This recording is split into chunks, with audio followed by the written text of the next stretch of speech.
오늘 우리에게 주시는 하나님의 말씀은 요한복음 19장입니다. 요한복음 19장 17절부터 22절까지의 말씀을 같이 보시겠습니다. 제가 읽겠습니다. 그들이 예수를 맡음에 예수께서 자기의 십자가를 지시고 해골, 히브리 말로 골고다라 하는 곳에 나가시니 그들이 거기서 예수를 십자가에 못 박을새 다른 두 사람도 그와 함께 좌우편에 못 박으니 예수는 가운데 있더라. 빌라도가 패를 써서 십자가 위에 붙이니 나사렛 예수 유대인의 왕이라 기록되었더라. 예수께서 못 박히신 곳이 성에서 가까운 고로 많은 유대인이 이 패를 읽는데 히브리와 로마와 헬라 말로 기록되었더라.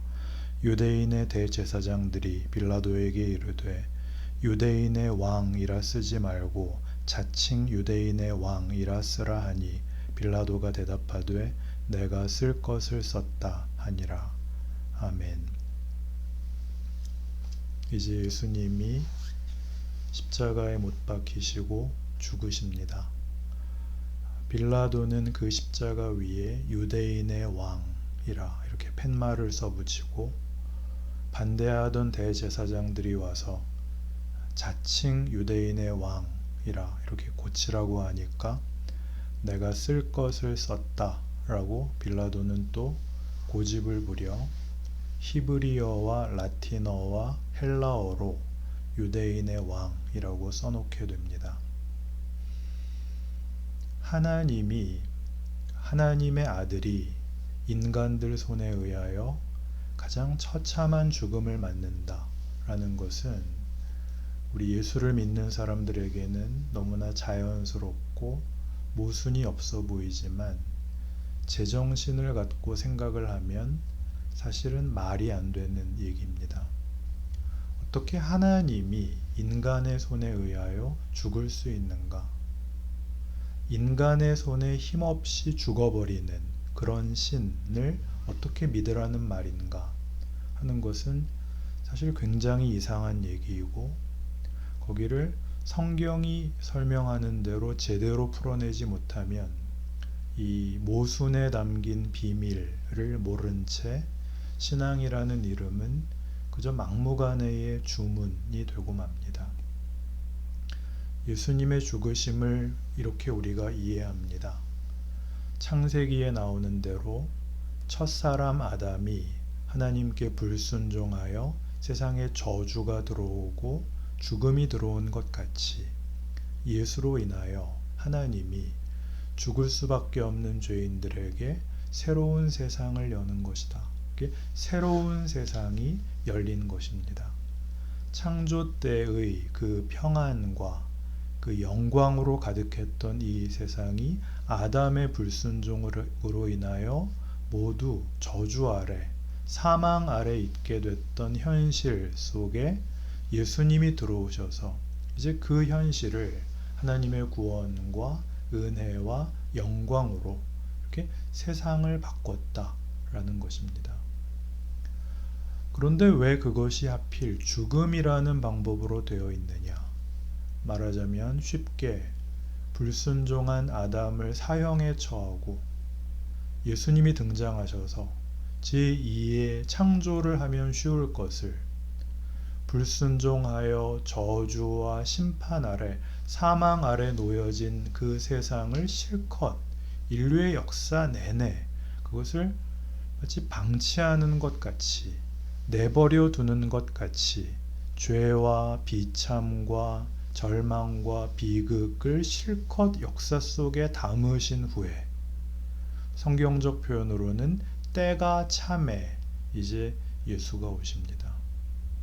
그러니까 예수의 죽음이 일어난 그 전의 사건들, 그 전의 역사는 무엇이길래 하필 이때 와서 죽음으로 새 세상을 연다는 것이며 그런 하나님의 뜻은 우리가 실제로 경험한 역사 속에서 어떻게 작동되고 무엇을 담고 있는가 이렇게 물어야 됩니다.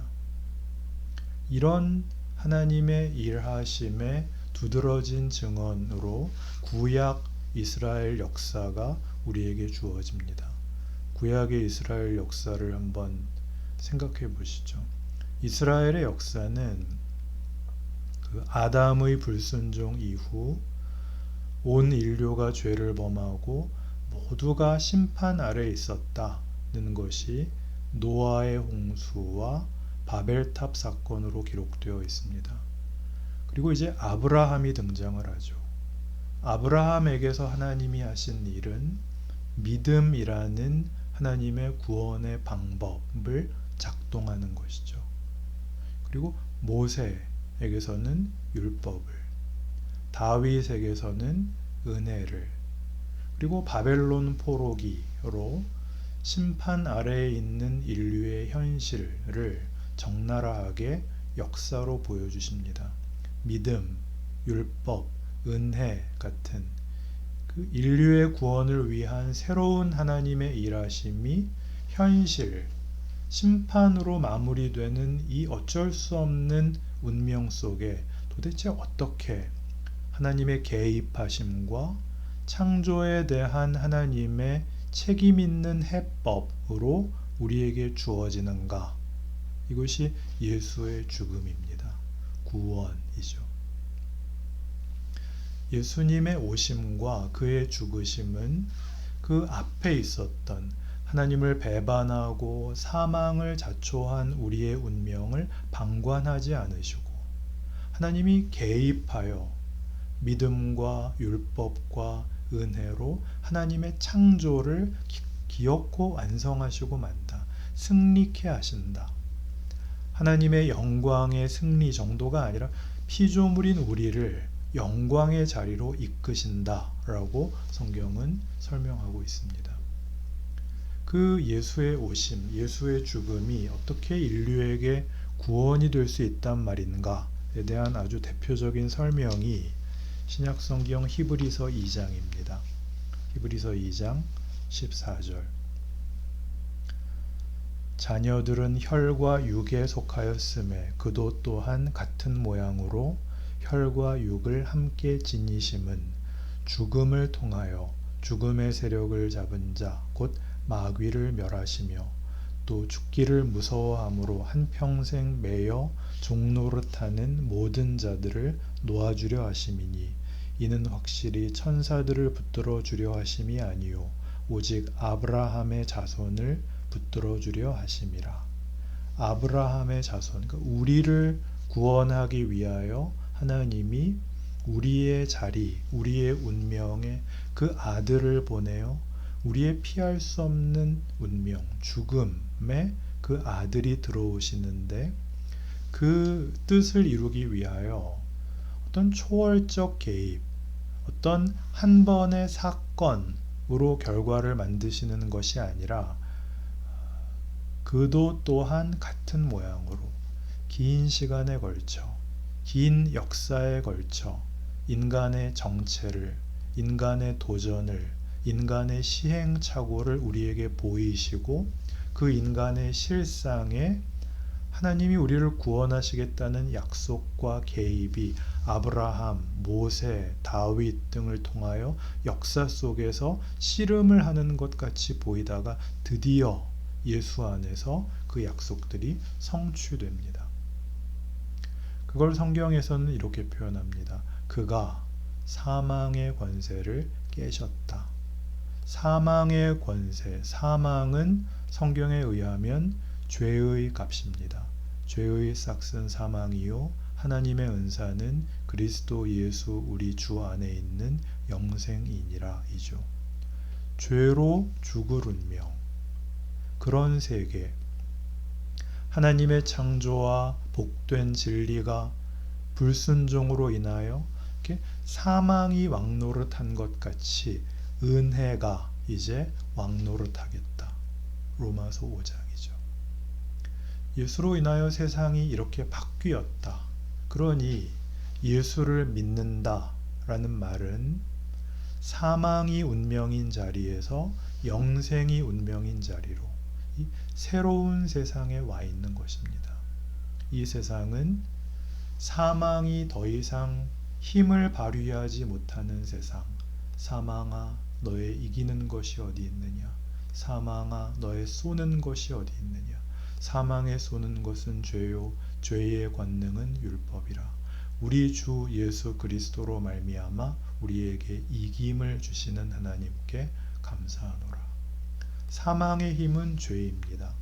죄란 율법에 의해서 정의되는데 이제는 율법이 아니라 은혜의 세상이 되었다.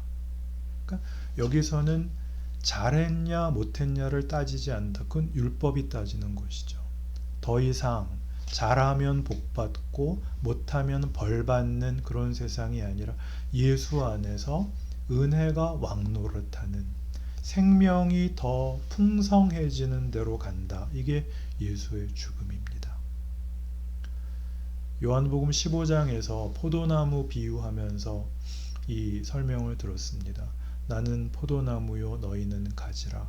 그가 내 안에 내가 그 안에 거하면 사람이 열매를 많이 맺나니 나를 떠나서는 너희가 아무것도 할 수 없음이라. 너 신앙에 열심을 내서 예수한테 붙어 있어야 된다. 그런 얘기가 아니라 이제 예수께서 우리를 자기에게 묶으심으로 우리에게 이제 너는 예수께 묶인 존재다. 그러니 더 많은 열매를 맺어라. 자라가라 입니다. 혹시 신앙생활 잘못하면 여기서 떨어질 수도 있으니까 걱정해라. 이런 건 없습니다. 그러나 우리는 스스로에게 내가 붙어 있는가를 자신의 어떤 도덕성, 열심, 그리고 어떤 능력의 유무 같은 것들로 자신을 확인하느라고 실제로 해야 되는 열매를 맺고 멋있어지고 훌륭해지는 일은 하지를 못하는 겁니다. 뭘 하라 그랬죠? 가족에게 잘하는 거. 오늘 만나는 한 사람에게 좋은 표정을 짓는 거. 함께 교회 공동체를 이룬 성도들에게 관심을 가지는 것, 서로를 위해 기도하는 것. 우리는 왜 인상을 쓸까요? 겁이 나서. 나를 얕볼까봐. 잘못하면 나를 무시할까봐. 거기서 나오라는 거죠. 그리고 자라라는 것이죠. 예수로 인하여 도대체 무슨 세상이 열렸고, 우리가 어떤 사람이고, 어떤 지위와 어떤 기회와 어떤 운명을 받았는지를 알아라 이거죠. 예수 이전에 사망이 우리를 쥐고 흔들 때 세상의 진리는 언제나 권력과 폭력에 근거했습니다. 여기 등장하는 예수의 죽음에서 우리가 맞닥뜨렸던 인류의 정체죠. 가야바에게서나 안나스에게서나 빌라도에게서나 헤롯에게서나 그들이 추구했던 진리는 전부 권력 이외에는 아무것도 없었죠. 그리고 그 권력은 늘 폭력으로 나타나서 누구를 해치는 것이지 그 권력이 선한 것이나 훌륭한 것을 만들지 못하는 걸 봤습니다. 예수를 죽였으니까요. 그러나 예수는 뭘 하십니까? 예수가 한 일, 그가 죽으심으로 우리에게 은혜를 베풀었다면 그가 살아나시는 것은 얼마나 더 큰 은혜가 되겠느냐. 로마서 5장이죠. 그런데 우리는 그의 죽으심, 예수의 죽으심이 뭐냐? 그걸 기념하고 울고 그런 것만 할 줄 알지. 그리고 그럴싸한 기독교 용어를 죄다 갖다 붙인 사실은 세상 권력을 추구하지 우리의 삶이 죽음을 이기시고 우리를 위하여 하늘 보좌 우편에서 기도하고 계시는 그의 사랑과 권능 아래 있는 오늘 하루 나라는 존재다는 하나도 쫓아가지 못하고 있다고요. 내가 한번 용기 내어 좋은 표정을 지어주는 것, 내가 한번 누군가를 위로하는 것, 내가 한번 어떤 이의 마음에 공감하는 것이 예수의 죽으심이 우리의 편을 드는 것처럼 죽음의 자리에도 동참해 주시는 그 예수의 삶을 오늘 내 삶의 현장에 실현하는 굉장한 일이라는 것을 모르죠. 예배당 크게 짓는 것, 높은 자리를 쟁취하는 것만이 신앙의 승리라는 이 왜곡에서 벗어날 줄을 모르죠. 성경의 역설들을 한번 생각해 보세요. 세상의 권력과 얼마나 다른가. 예수는 처녀가 낳아요. 그게 무슨 뜻일까요? 낳을 수 없는 아이를 낳았죠. 만들 수 없는 열매를 하나님이 맺으신다고 예수를 보내고 있는 거예요. 시작부터. 네가 자격이 있어야 된다는 건 우린 따지지 않는다. 예수로 인하여 너희들 모두는 이제 내 자녀다. 내 영광이요 내 기쁨이다. 그렇게 선언합니다. 그러니 멋있게 살아라. 네 존재를 귀하게 살아라. 얼마나 큰 역설이에요. 출애굽 사건의 역설을 보세요. 10가지 재앙을 가지고 바로를 항복시키고 기껏 도망 나왔는데 홍해가 가로막고 섰잖아요. 뭐라고 이스라엘 백성들이 화를 냈어요. 애굽에 매장지가 없어서 여기까지 끌고 나와서 홍해에다 우리 다 수장시킬 거냐? 모세가 그때 멋진 말을 하죠. 너희는 가만히 있어. 하나님이 오늘 너희를 위하여 행하시는 구원을 보라. 그들에게 홍해가 열리고 그들은 그게 길이 되고 뒤따라오던 적들은 수몰되어 정말 수장되고 우리는 우리 앞에 바다가 있으면 바다가 열릴 것이요 우리가 광야길을 걸으면 거기에 만나와 메추라기가 내릴 것이요 거기에 반석이 있으면 물이 나올 것입니다. 그런데 중요한 것은 여러분에게는 열리는 바다, 광야길, 만나와 메추라기, 반석에서 터지는 물, 여러분에게는 그게 무엇으로 되어 있습니까? 이스라엘 백성이 늘 그랬듯이 안심에 불과하지 않습니까? 안심이 뭐죠?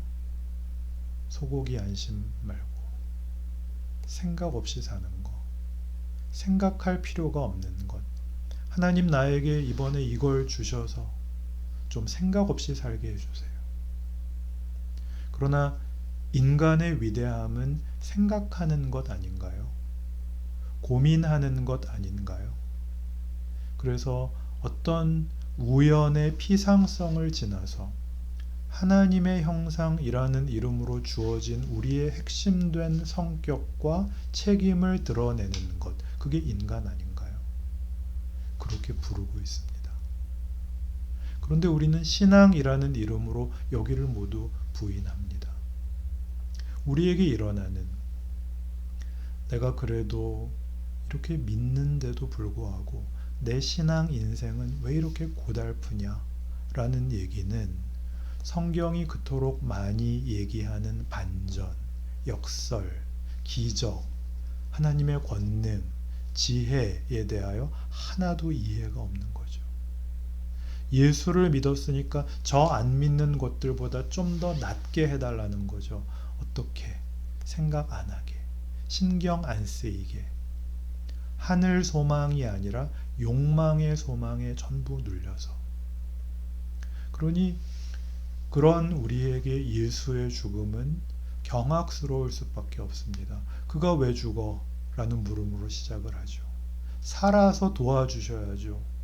왜 죽음을 통과하셔서 비참하고 창피하고 우리의 인생에 아무런 유익이 없어요.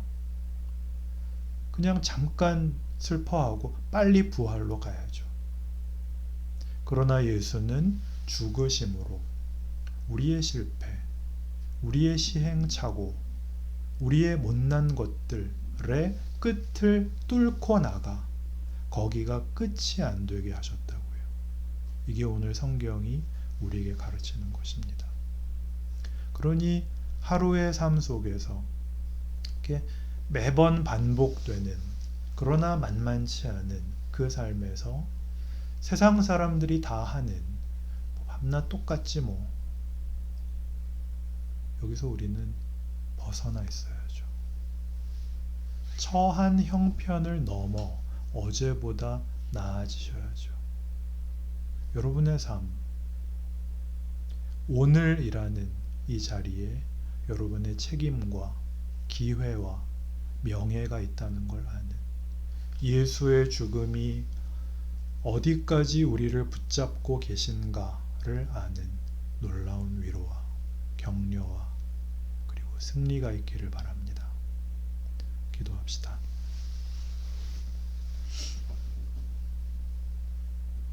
하나님 아버지, 우리는 우리의 삶은 커다란 기회이고 기적인데 우리는 그 기쁨을 자주 누리지 못합니다. 우리의 어리석음을 이기게 하여 주시옵소서. 우리가 그토록 많이 외치는 믿음, 승리, 각오는 지금 이 순간 필요한 것입니다. 믿음이, 승리가, 각오가 누구에게 내 책임을 벗어던지는 고함이 되지 말고 내 삶이 되게 하여 주옵소서. 감사와 자랑이 나의 인생과 나의 존재에 가득하여 만나는 사람들과 풍성한 은혜를 나누는 진실한 신자가 되게 하여 주옵소서. 예수님 이름으로 기도합니다. 아멘.